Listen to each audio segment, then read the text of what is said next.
आदाब नाजरीन, मैं हूं आपका मेज़बान मोहम्मद कासिम और आप देख रहे हैं तस्नीम टीवी। चलिए रुख करते हैं आज की ताज़ा तरीन खबरों की तरफ।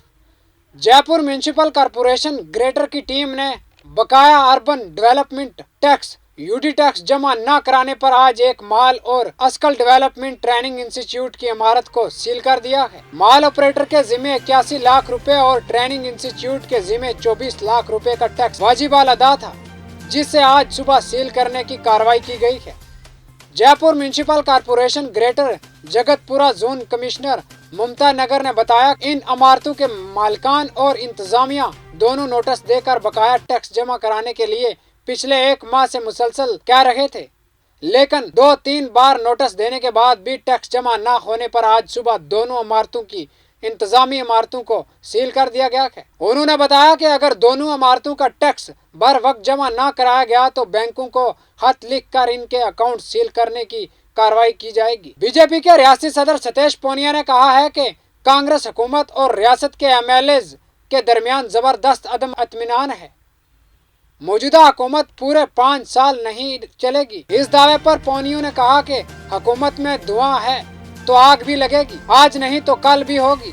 उन्होंने कहा कि काबीना की तश्कील न करके अंदरूनी मुखालफत पर पर्दा डालने की नाकाम कोशिश की गई है, लेकिन जब कांग्रेस के एक बहुत ही सीनियर लीडर और साबिक वजीर को वजीर आला को खत लिखकर पूछना पड़ता है कि वजीर बनने की क्या अहलियत है, तो अंदाजा लगाया जा सकता है कि अंदर की सूरत हाल क्या होगी। सतीश पूनिया ने गहलोत हुकूमत पर तंज करते हुए कहा कि नए वजीर बनने के बाद दिए गए बयानात से हुकूमत की काबीना की नापुख्तगी वाज़ेह हो गई है। भरत सिंह कुंदनपुर ने वजीर तकाराम जोली, एमएलए जोहरी लाल मीणा, वजीर प्रमोद जैन खिलाफ खुला बयान दिया है। भरत सिंह कुंदनपुर कई बार वजीर आला को खत लिख चुके हैं। अब वजीर न बनाए जाने से दुखी कांग्रेस के सीनियर एमएलए दरिया परमार ने भी वजीर आला को खत लिखा है। ये तमाम मुजाहिरीन कांग्रेस के एमएलए हैं।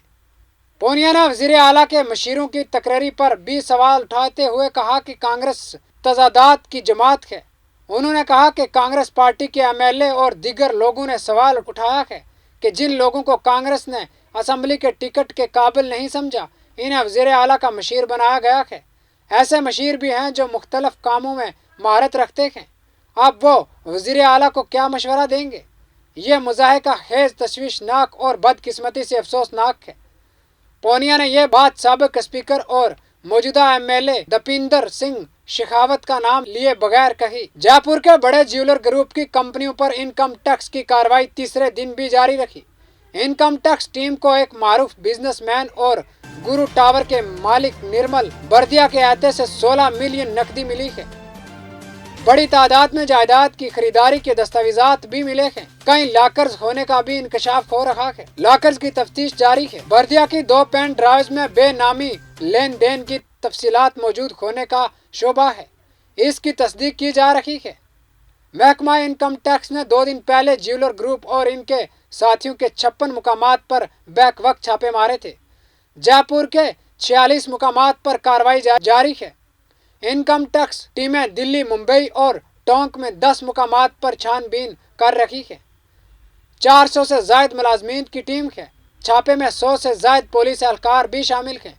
जयपुर में गुरु टावर, बर्दिया कॉलोनी, सीतापुरा में special economic zone, Ramgarh road, Belkasa hotel समेत कई मुकामात पर कार्रवाई जारी है। आईन हिंद की 72वीं सालगिरह के मौके पर जमहूरियत के आला तरीन इदारे पार्लियामेंट के सेंट्रल हॉल में सदर जमहूरिया रामनाथ कोविंद की क़यादत में यूम आयन का एहतमाम किया गया।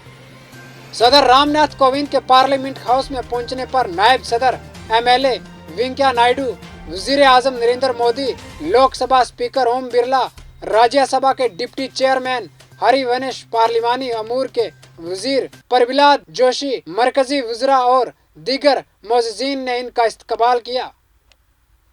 प्रोग्राम का आगाज करते हुए पार्लिमानी अमूर के वजीर प्रहलाद जोशी ने आईनी शख्सियत को मुबारकबाद पेश की और कहा कि 26 नवंबर 1949 का मुल्क की तारीख में बहुत अहम मुकाम है, क्योंकि इस दिन मुल्क के लोगों ने दुनिया के सबसे बड़े तहरीरी आयन को अपनाया था। मोदी हुकूमत ने आयन के मेहमान कहे जाने वाले बाबा साहेब अम्बेडकर की 125वीं सालगिरह पर साल 2015 में पहला यूम आयन मनाने का ऐलान किया था। पीएम मोदी ने अपने खिताब में कहा, آزادی کے بعد ملک کو چلانے والی حکومتوں نے 26 نومبر کی اہمیت کو ترجیح نہیں دی اور یوم آئین کو منانے کی روایت شروع نہیں کی۔ انہوں نے کہا کہ نئی نسل کو اس دن کی اہمیت سے آگاہ کرنے کے لیے یوم دستور منانا ضروری ہے۔ دیکھتے رہیے تسنیم ٹی وی اپنے میزبان محمد قاسم کے ساتھ۔